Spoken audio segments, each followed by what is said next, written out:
The park was almost empty that night. The streetlights flickered, casting long shadows across the empty benches. A young man named Ethan sat slouched forward, his elbows resting on his knees, staring at the ground. His face carried the exhaustion of someone who had been fighting invisible battles for far too long. Just a month ago, Ethan had been full of dreams.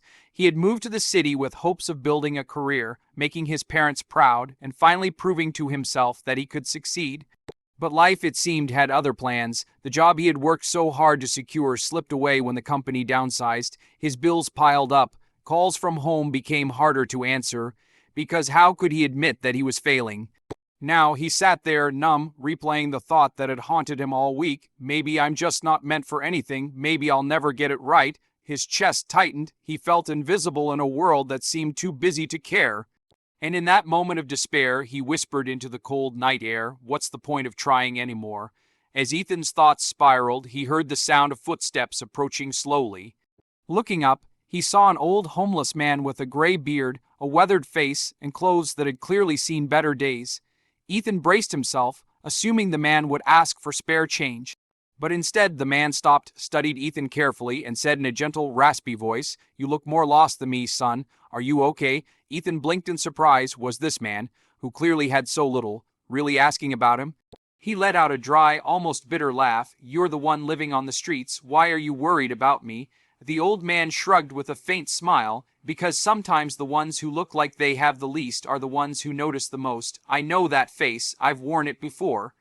Ethan didn't know what to say. He felt both exposed and strangely comforted. The old man slowly lowered himself onto the bench beside Ethan. For a moment, they just sat in silence, two strangers connected by something deeper than words. The old man reached into his worn backpack and pulled out a small loaf of bread wrapped in a napkin. His hands shook slightly as he unwrapped it. Breaking it in two, he held one piece out to Ethan. "Here," he said, "eat." Ethan frowned, shaking his head. "No, I can't take that. You need it more than me."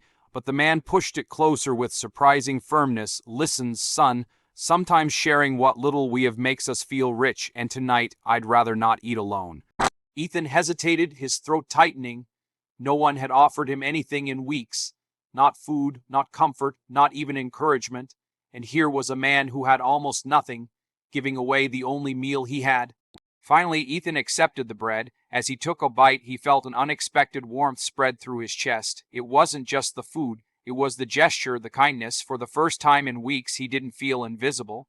After a few quiet minutes of chewing, Ethan turned to the man and asked, "Why are you being so kind to me? You don't even know me."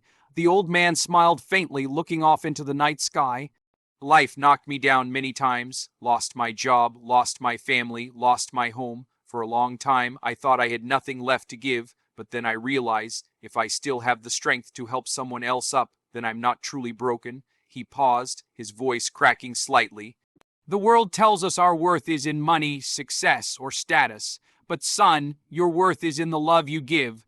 That's something no one can take away from you." Ethan felt tears sting his eyes. Those words cut straight through the darkness that had wrapped around his heart. He thought about all the times he had defined himself by his failures, losing a job, disappointing his parents, not being where he thought he should be. But here was a man with nothing, still radiating strength through compassion. In that moment, Ethan realized that maybe he had been looking at life the wrong way. His failures didn't define him. His choices did, and he still had a choice. By the time Ethan gathered the courage to speak again, the old man had stood up. He patted Ethan gently on the shoulder and said softly, "You'll be all right, son. Just don't forget, you still matter, even on the days you feel like you don't." And with that, he walked away into the shadows of the park. The next morning, Ethan woke up with a different kind of energy. He couldn't stop thinking about the man's words, or the way he had given half of his only meal without hesitation. Determined to do something with this new spark, Ethan went to a small diner nearby and bought a warm breakfast, eggs, toast, and coffee. He carried the bag back to the park, hoping to find the old man again. But he wasn't there. Instead, Ethan spotted another homeless man sitting against a tree, shivering in the cool morning air. Ethan hesitated for a moment, then walked over and handed him the bag. "Here," he said with a smile. "Eat." The man's eyes widened with gratitude, and Ethan felt his chest swell with something he hadn't felt in weeks, purpose. As he walked away, Ethan whispered to himself, maybe I can't change the whole world, but I can change someone's world today.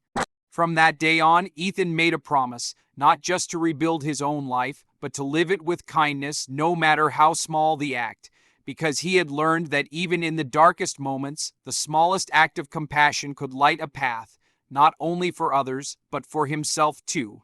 Life will always have moments that test us, moments when we feel invisible, defeated, or unsure of our worth. But Ethan's story reminds us of something timeless. Even in our darkest hours, kindness has the power to heal. A single act of compassion from a stranger can reignite hope, and one small choice to give can change not only another person's day, but also the direction of our own life. So when you feel like giving up, remember this: you don't have to change the whole world. You just have to change one moment, one heart, one life at a time. And often, in lifting others, we find ourselves lifted too.